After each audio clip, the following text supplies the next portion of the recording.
उस रात अंजू और मनोज बुरी तरह झगड़े। मनोज अपने दोस्त के घर से पीकर आया था और अंजू ने अपनी सास के साथ झड़प हो जाने के बाद कुछ देर पहले ही तय किया था कि वह अपनी ससुराल में किसी से डरेगी दबेगी नहीं। इन दोनों कारणों से उनके बीच झगड़ा बढ़ता ही चला गया। तुम्हें इस घर में रहना है तो काम में मेरी माँ का पूरा हाथ बटाओ। तुम मटर गश्ती करती फिरो और मेरी माँ रसोई में घुसी रहे, यह मैं बिल्कुल बर्दाश्त नहीं करूँगा। मनोज की गुस्से से कांपती आवाज पूरे घर में गूंज उठी। आज ऑफिस में ज्यादा काम था, इसीलिए देर से आई थी। फिर भी मैंने उनके साथ थोड़ा सा काम कराया है। अपनी माँ की हर बात सच मानोगे तो हमारी रोज लड़ाई होगी। अंजू भी जोर से चिल्लाई। उनकी रोज की शिकायत है कि जिस दिन तुम घर पे रहती हो उस दिन भी तुम उनके साथ कोई काम नहीं कराती हो। यह झूठ बात है। झूठ तुम बोल रही हो, मेरी माँ नहीं। नहीं, झूठी तुम्हारी माँ है। उस रात मनोज ने अपनी दूसरी पत्नी पर पहली बार हाथ उठा दिया। उनकी शादी को अभी 2 महीने ही बीते थे। तुम्हारी मुझ पर हाथ उठाने की जरूरत कैसे हुई? अब दोबारा हाथ उठाकर देखो, मैं अभी पुलिस बुला लूंगी। उसकी चिल्लाकर दी गई इस धमकी को सुनकर राजनाथ और आरती अपने बेटे बहू को शांत कराने के लिए उनके कमरे में आए। गुस्से से कांप रही अंजू ने अपनी सास को जली कटी बातें सुनाने में कोई कसर नहीं छोड़ी। जवाब में आरती कुछ देर तक चुप रही, फिर वह भी ईंट का जवाब पत्थर से देते हुए उससे भिड़ गई। मुझे नहीं रहना है इस नरक में। मैं कल सुबह ही अपने मायके जा रही हूँ। तुम्हारे माँ बाप का बोझ मुझे नहीं ढोना है। धमकी देने के बाद अंजू ने कमरे का दरवाजा अंदर से बंद कर लिया। ये मुझे कैसे दिन देखने पड़ रहे हैं। पहली बीवी चरित्रहीन थी, सो मुझे छोड़कर अपने प्रेमी के साथ भाग गई। अब यह दूसरी जो पल्ले पड़ी है वो बहुत ही बदतमीज है। अपने को कोसता मनोज उस रात सोफे पर ही सोया। अगले दिन रविवार था। आंखों में गुस्सा भरी जब 10 बजे के करीब अंजू अपने कमरे से बाहर आई तो उसने मनोज को ड्राइंग रूम में मुंह लटकाए बैठा पाया। उसके पूछे बिना मनोज ने उसे दुखी लहजे में बताया, मम्मी पापा सुबह की गाड़ी से मामा जी के पास मेरठ चले गए हैं। क्यों? चाय बनाने रसोई जा रही अंजू ने ठिठक कर पूछा। उनके जाने का कारण समझना क्या मुश्किल है? मुझे जबरदस्ती कसूरवार मत ठहराओ प्लीज। तुम्हारी माताजी ने मुझे 1 की 4 सुनाई थी। वे दोनों बीमार रहते हैं। घर से दूर जाकर उनकी कैसी भी दुर्गति हो तुम्हारी बला से।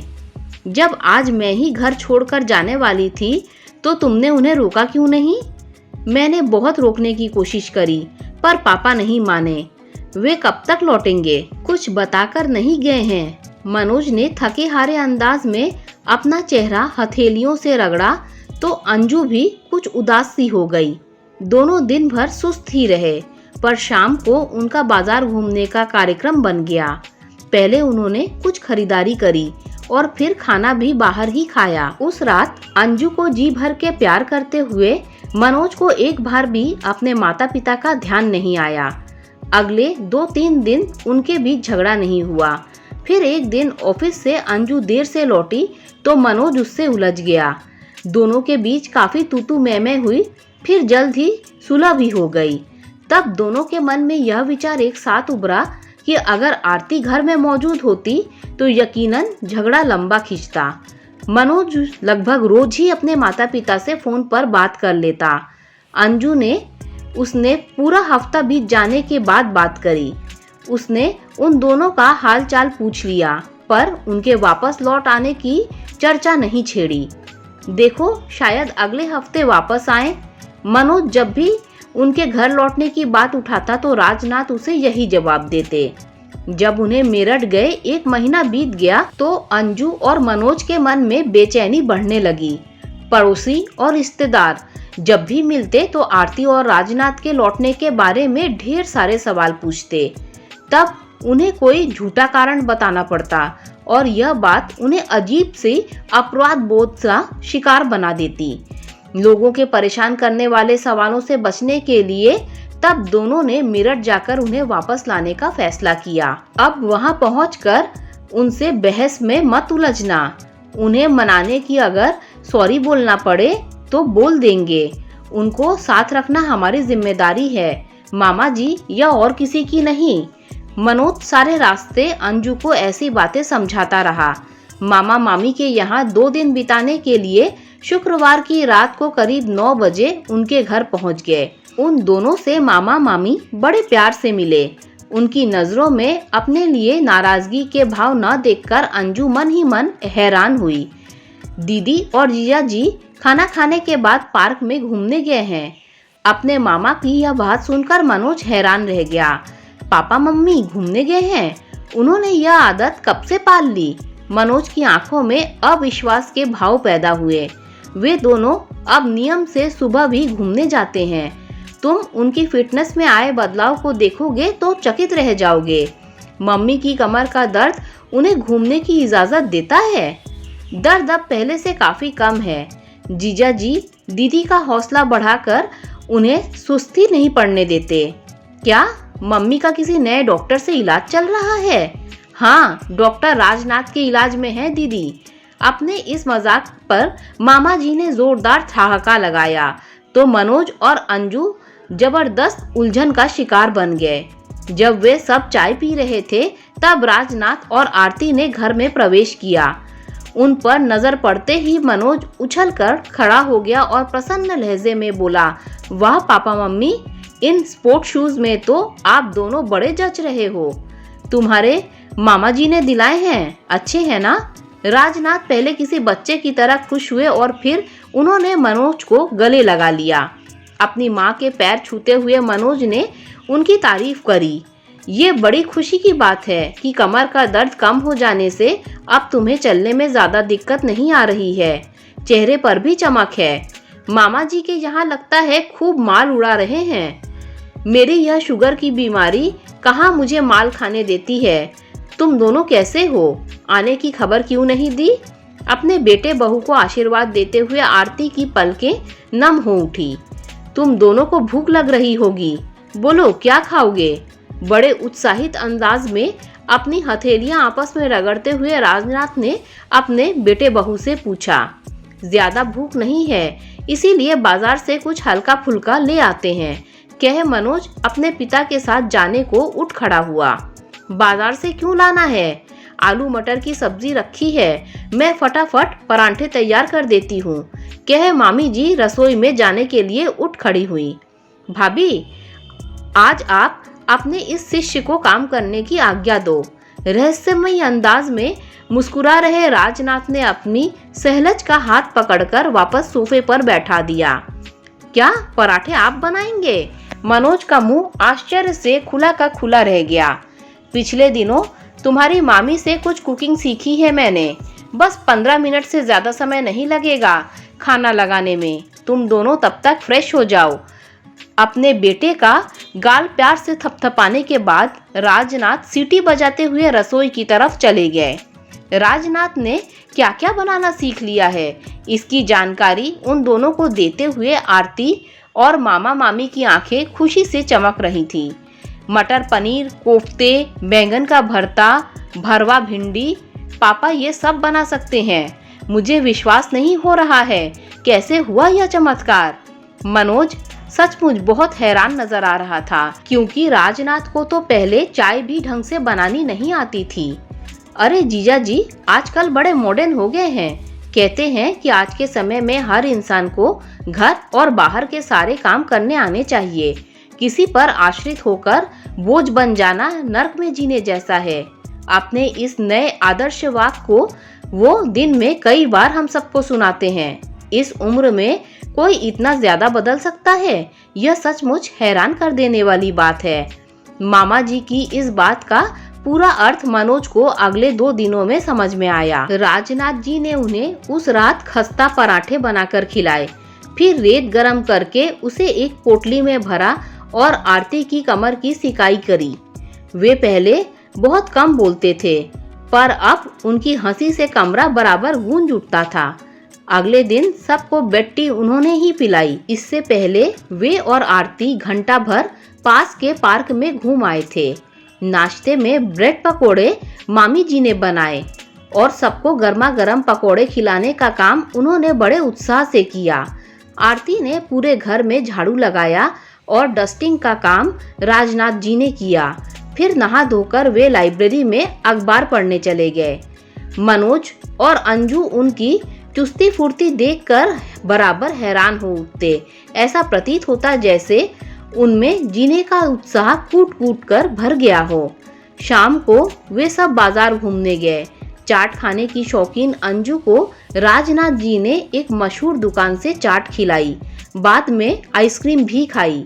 वापस आने पर किसी को ज्यादा भूख नहीं थी, इसीलिए पुलाव बनाने का कार्यक्रम बना। आरती और मामी जी यह काम करना चाहती थीं, लेकिन राजनाथ जी ने किसी को चलने नहीं दी और रसोई में अकेले घुस गए। उन्होंने बहुत स्वादिष्ट पुलाव बनाया। सबके मुंह से अपनी तारीफ सुनकर वे फूले नहीं समाये। काफी थके होने के बावजूद उन्होंने सोने से पहले आरती के कमर की सिकाई करने के बाद मूव लगाने में कोई आलस नहीं किया। रविवार की सुबह मामी जी ने सबको सांभर डोसे का नाश्ता कराया। राजनाथ जी उनकी बगल में खड़े होकर डोसा बनाने की विधि बड़े ध्यान से देख रहे थे। सब ने इतना ज्यादा खाया कि लंच करने की जरूरत ही न रहे। कुछ देर आराम करने के बाद मनोज ने दिल्ली लौटने की तैयारी शुरू कर दी। पापा मम्मी, आप दोनों भी अपना सामान पैक करना शुरू कर दो। यहाँ से 2 बजे तक निकलना सही रहेगा। लेट भी हो गए तो शाम के ट्रैफिक में फंस जाएंगे। मनोज की यह बात सुनकर राजनाथ जी एकदम गंभीर हो गए तो आरती बेचैन अंदाज में उनकी शक्ल ताकने लगी। इन्हें अभी कुछ दिन और यही रहने दो मनोज बेटा। मामा जी भी सहज नजर नहीं आ रहे थे। मामा जी, ये दोनों 1 महीना तो रह लिए हैं यहाँ। इनका अगला चक्कर मैं जल्दी लगवा दूंगा। मनोज ने मुस्कुराते हुए जवाब दिया। राजनाथ ने एक बार अपना गला साफ करके मनोज से कहा, हम अभी नहीं चल रहे हैं मनोज। क्यों? क्या आप अब भी हमसे नाराज हो? मनोज एकदम चिढ़ उठा। मेरी बात समझ बेटे, हमारे कारण तेरे घर में कलेश हो यह हम कभी नहीं चाहेंगे। राजनाथ असहज नजर आने लगे। इस तरह के झगड़े घर में चलते रहते हैं पापा। इनके कारण आप दोनों का घर छोड़ देना समझदारी की बात नहीं है। तेरी माँ की बहू से नहीं बनती है। किसी दिन लड़ झगड़ कर अंजू पर घर छोड़े, इससे बेहतर है कि हम तुम दोनों को अकेला रहने दें। हम मैं अकेले नहीं बल्कि आप दोनों के साथ रहना है। अब आप पिछली बातें भुलाकर सामान बांधना शुरू कर दो। अंजू, तुम क्यों नहीं कुछ बोल रही हो? मनोज ने उन दोनों पर दबाव बनाने के लिए अपनी पत्नी से सहायता मांगी। आप दोनों हमारे साथ चलिए प्लीज, अंजू ने धीमी आवाज में अपने ससुर से प्रार्थना करी। राजनाथ जी कुछ पलों की खामोशी के बाद बोले, तुम दोनों जोर डालोगे तो हम वापस चल पड़ेंगे, पर पहले ही मैं कुछ कहना चाहता हूँ। क्या यह कहना सुनना घर पहुंचकर नहीं हो सकता पापा? अभी मैंने तुम्हारे साथ वापस चलने का फैसला नहीं किया है मनोज। वापस तो मैं आप दोनों को लेकर ही जाऊंगा। हमसे क्या कहना चाहते हो आप?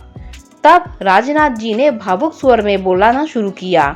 बहू, तुम भी मेरी बात ध्यान से सुनो।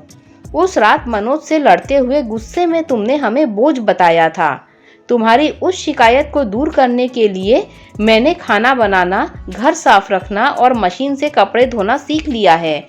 तुम्हारी सास से ज्यादा काम नहीं होता है, पर मैं तुम्हारा हाथ बटाने लायक हो गया हूँ। तुम्हारी सास का गुस्सा भी तेज है। मैंने यहाँ आकर इसे बहुत समझाया है। इसने मुझसे वादा किया है कि यह तुम्हारे साथ अपना व्यवहार बदल लेगी। उस रात मनोज से झगड़ते हुए जब तुमने घर छोड़कर मायके जाने की धमकी दी तो मैं अंदर तक कांप उठा था।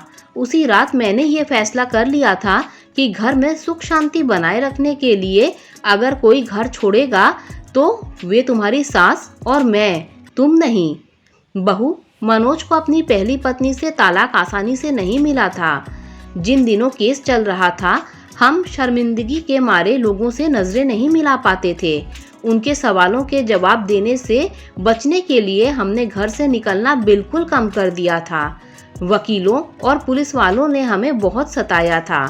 वैसा खराब वक्त मेरी जिंदगी में फिर से आ सकता है, ऐसी कल्पना भी मेरी रूह को कपा देती है। तभी से मैं कह रहा हूँ कि तुम दोनों हमें साथ ले जाने की जिद ना करो। अगर तुम दोनों के बीच कभी अलगाव हुआ तो मुझे वैसी शर्मिंदगी का बोझ एक बार फिर से ढोना पड़ेगा, तो मैं जीते जी मर जाऊंगा। पापा, आप अपने आंसू पोंछ लो प्लीज। मैं वादा करती हूँ घर छोड़कर जाने की बात मेरे मुंह से कभी नहीं निकलेगी। अपने ससुर के मन की पीड़ा को दूर करने के लिए अंजू ने भरे गले से तुरंत उन्हें विश्वास दिलाया और मैंने आज से शराब छोड़ दी। मनोज के इस फैसले को सुन राजनाथ जी ने भाव विभोर होकर उसे गले से लगा लिया। आरती, तुम पैकिंग शुरू करो और मैं इस खुशी के मौके पर सबका मुंह हलवे से मीठा करवाता हूँ। बहुत खुश नजर आ रहे राजनाथ जी ने अपने बेटे बहू के सिर पर हाथ रखकर आशीर्वाद दिया और फिर रसोई की तरफ चले गए। दोस्तों, अगर आपको ये कहानी अच्छी लगी हो तो लाइक, शेयर, सब्सक्राइब कीजिए। Thanks for watching this video.